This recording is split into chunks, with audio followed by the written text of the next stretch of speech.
when we got to Washington, it hit me on how, oh my God, it's a sea of red women. It's screaming. It's so loud, even though nobody's saying anything. And what really hit home is when I was in Washington, we had dressed all the girls, and it was lunchtime. So they were standing in line to hand back their capes. And I could hear them talking, saying, oh my God, I can't believe this. We're part of this. This is amazing. We're part of this women's group now, this exclusive club of women fighting for their rights. And that's when it went, bing, oi, you're right. It is such a loud protest without saying a word. So, and you can't ignore them. They're standing right there, and they're in red.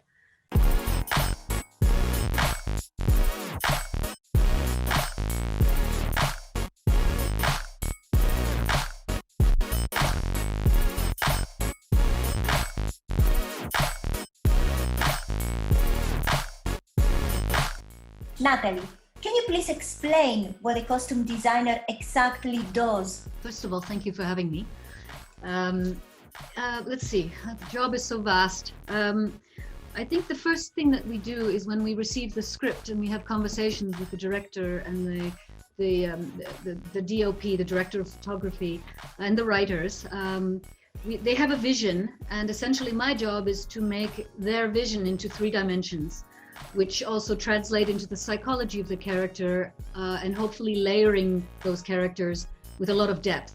And that I do it with color and tailoring, and also just how they wear the clothing as well. But I work a lot also with the actors so that we get we're on the same page, and it becomes part of the actor or part of the character as opposed to part of the person playing the character.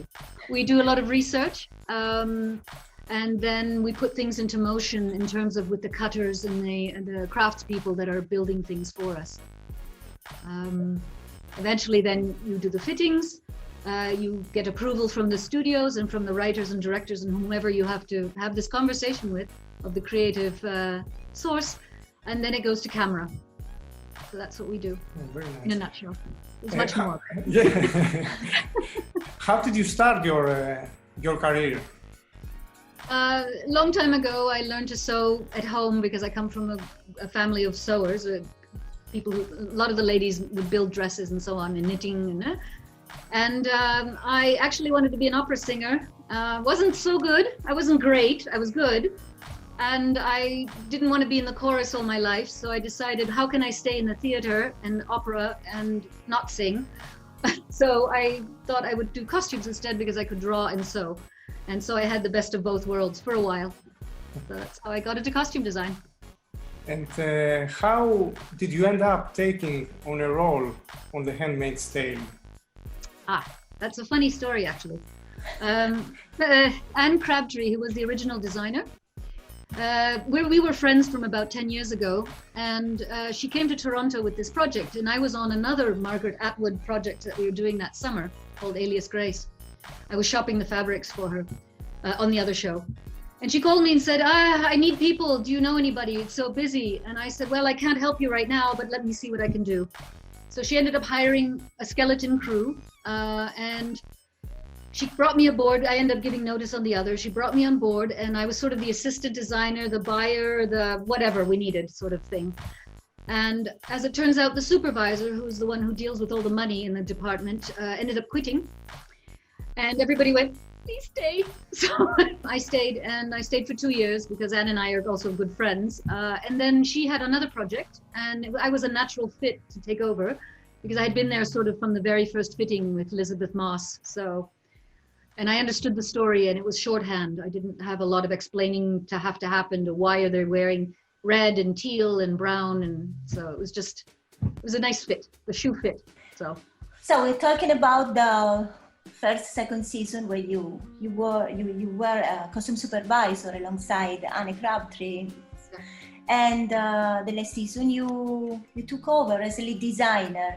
Which are the changes or adaptations you brought to the costumes? There were actually quite a lot.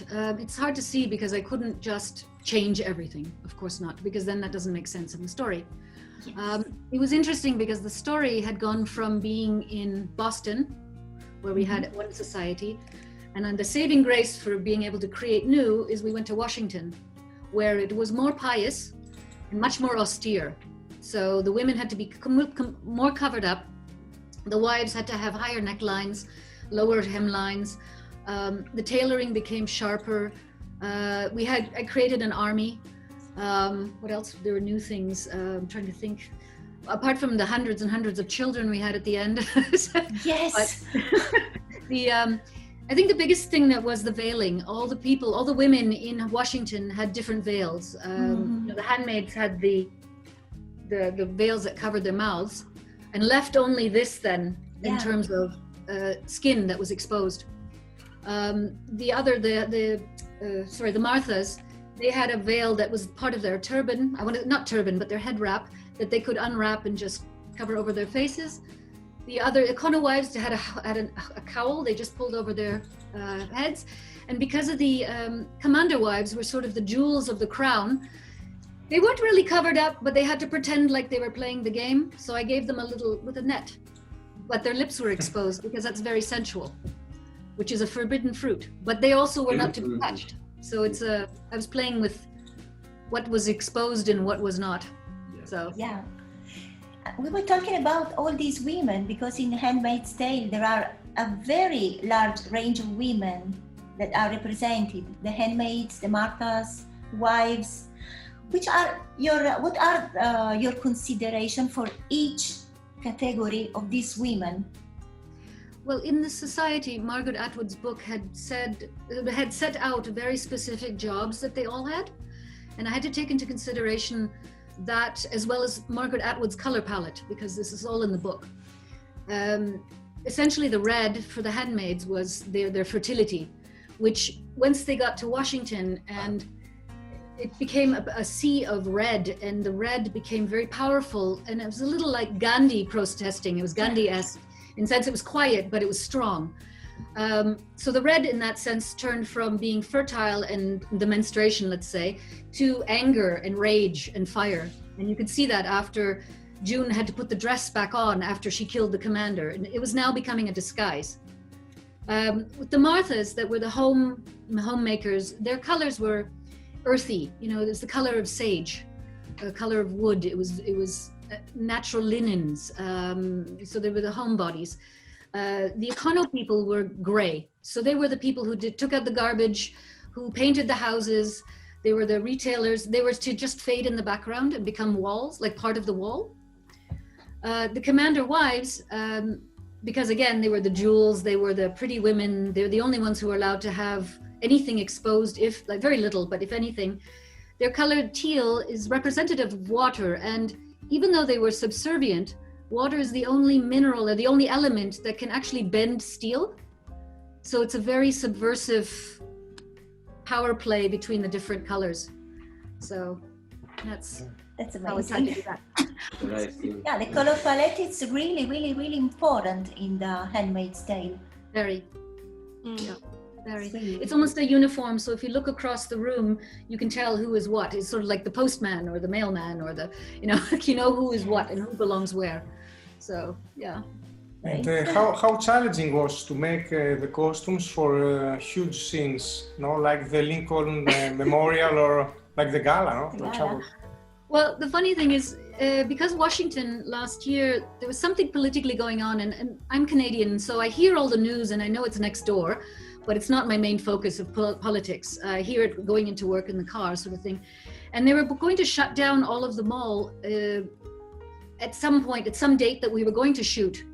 So all of a sudden we had a meeting and they said, oh, we're going to do 2 weeks sooner. What? Are you kidding? So we had to build everything even faster. That's when we brought in the extra people to work in our team. And we became a factory. It's just everyone. I have a video that I showed on my Instagram feed where I was walking through the room, and people just have a pile of pink dresses or a pile of whatever that, and everyone's just sewing with their head down, going.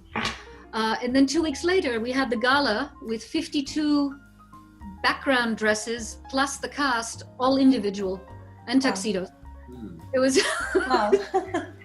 It was crazy. The gala was fun because I broke it down into 4 different shapes. That basically we had 20 of this shape, 20 of that, 20 of this, and we put them on the Judies, on the mannequin. And I had a beautiful milliner who would make flowers and things, and everyone would get a Judy, a mannequin, and the sewers would take turns and we'd dress them to get them done faster because we had to get them done so quickly. So it was quite a production. It was yeah. Nothing scares me now. Yeah. Talking about the Washington episode, the household episode, and talking again about the red mask, because this is a very horrific element, because it's this tight red mask that cover the 3 rings that shut the mouth. It's something horrific. How psychological difficult was for you to design this piece or to think about this piece? It was hard. I had to walk a fine line without appropriating anything religiously specific. So you had to not offend anyone, but that was nearly impossible. So with the veiling, all the ladies with their different veils, I offended everybody a little bit because I took something from all the religions. We had the veiling from the Middle East. We had the other veiling for the handmaids and the aunts came from the Catholicism, from the nuns' wimple, without the outside. It was just the underdressing. And the commander wives, it was a kippah with a net, basically. So, but we did many prototypes. Each veil is 17 pieces because it had to stand up without anything above. So, and in the back there were fur hooks for fur coats, so that when you snapped them, you not only saw it but you heard it. So it was like snap, snap, snap. Wow. And it was psychological to also tell you basically you are now in chains.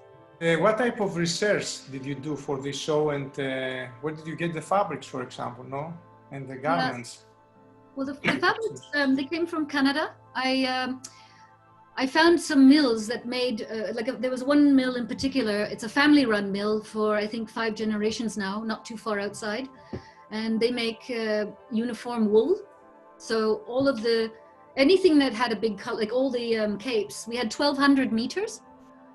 So we ordered, and it had to be the same red. So we ordered it from them, and same with the wives and the Marthas and all of that. They dyed all of that for us, including the army black, because each black is always a little different, so it's the same handwriting throughout the whole show for that. So we were talking about the power of costume design. Why? The red cape and the white wings which is the costume of the handmaids, has taken on a life of its own, because it became the symbol of the protesters for the women's right. So when you saw all this huge army of women dressed in red and white, what did you think? Did you expect something like this? I've rarely seen that sort of an impact that loudly and that widespread, because I was getting emails from ladies in Poland because they were discussing their women's rights, their the abortion laws in Ireland as well. So there were certain first world countries that are still fighting for the rights we should have, and why are we still fighting about this? It's time. Come on, this. What is this? Why is this again 100 years ago? It's even being able to vote and or drive a car. These are all things that shouldn't be privileges anymore. These are natural rights. Or to marry whomever you want, whatever sex they are. All of those things. Why are these outlawed? And it's great because it is in red.